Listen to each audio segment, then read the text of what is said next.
Ito ay sulat kay Pangulong Bongbong Marcos. Okay. Ito naman po ay hindi ito for private consumption. Hindi ito for your eyes only. Ha? Kaya pwede nating basahin. So, sumulat ito sa Pangulo. Oo. Kanino nang galing ang sulat? Mamaya na yun, mamaya na. It is a great honor for me to send you this letter. Aba? Oho. Parang nagagalak siya. Oo. At nakapagpadala siya ng sulat sa Pangulo ng Pilipinas. Isang malaking karangalan, kumbaga, para ipadala sa iyo ang liham na ito. In that, it demonstrates the strength and commitment of our trading relationship. Aba, nagpapakita ito ng malakas at ang ating commitment. Oo. Opo. Siguro sa pagninegosyo. Kung una mo ito mababasa, galing talagang... Oo nga, parang maganda ang dating. Maganda. Oo, kasi may maganda silang relasyon, pagpapalakas, pagpapatibay ng samahan. Ito pala, may kinalaman pa sa trade investments trade relations. Lalagpasan ko na yung iba, ha? Oo. Kasi una parang binobola-bola ka eh. No? Parang wow, ang galing ng relationship natin sa kalakalan.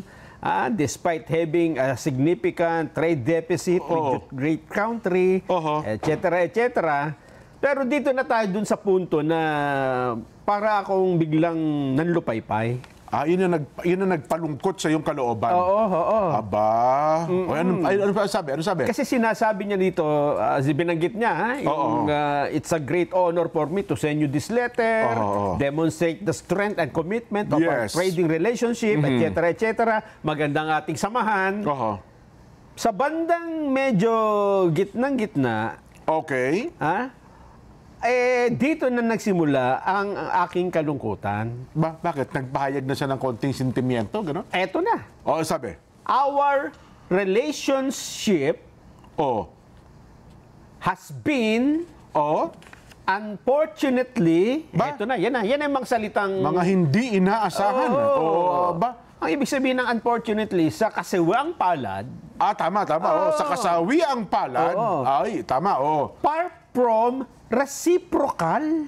Malayo. Far from. Yung reciprocal parang patas eh. Yung palitan kayo eh, di ba? Parang hindi tayo pareha, sabi niya. Mukhang hindi, may relasyon tayo, pero ako lang ang nagmamahal sa'yo. Parang gano'n eh.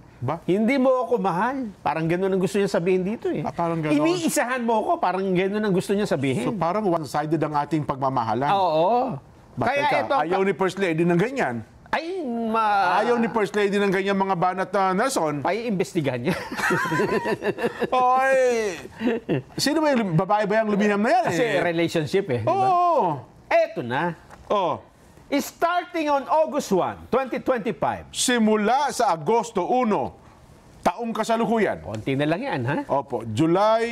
Next month na. Next month. Wala na isang buwan ito. Yes. We will charge the Philippines. Papatawan namin ang Pilipinas. A tariff of only, may only ka pa dyan, ha? 20%. Papatawan namin ang Pilipinas ng 20% taripa. Buwis po yan. Bayad po yan, ha? On any and all Philippine products sent into the United States. Nako po, sa lahat ng produkto o kalakal na ipinapasok sa Estado ng Amerika? Kaya nga. Bakit nagkamali? Bakit China sinusulatan dyan? Hindi tayo? Tayo. Gano'n?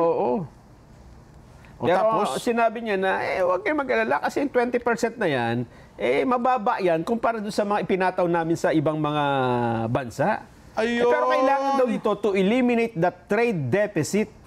Para kasing mas marami tayong ipinapasok sa kanila.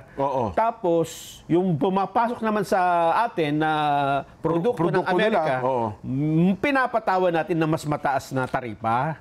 Yun ang sinasabi niyang hindi daw patas. Ayan ipinakikita na natin sa telebisyon ang liham na binabanggit na ito. Ayun, dear me. Tapos, tuloy mo. Eto na. Eto ang kanyang suggestion, Jen. Kung ayaw mo ng 20% na tariff, eto ang gawin mo. Meron siyang solusyon. As you are aware, there will be no tariff if the Philippines kung ang Pilipinas or companies within your country o ang mga kumpanyang nasa inyong bansa decide to build or manufacture product within the United States. Ganon. Kapag nagdesisyon at gumawa ng mga produkto sa Estados Unidos. Doon na magtayo ng manufacturing. Doon na In fact, we will do everything possible to get approvals quickly, professionally, and routinely. In other words, in a matter of weeks. Pag nagpasok tayo ng kumpanya doon, ka na sa loob ng isang linggo, doon na tayo magpasok. Tatapusin, ayusin ka na, tutulungan ka pa namin. Para doon ka na Ganun kadali. Kaya yung kinausap ka na si Madam Weng dyan de la Puente. Kasi meron siyang manufacturing ngayon ng chicken pastel. Pastil. Tsaka yung bottled longganisa. Bottled longganisa. Sa mga nasa Amerika ngayon, hintayin nyo muna, Huwag kayong border kasi may 20% tariff Doon na magtatayo ng kumpanya. Doon na tayo magtatayo ng manufacturing.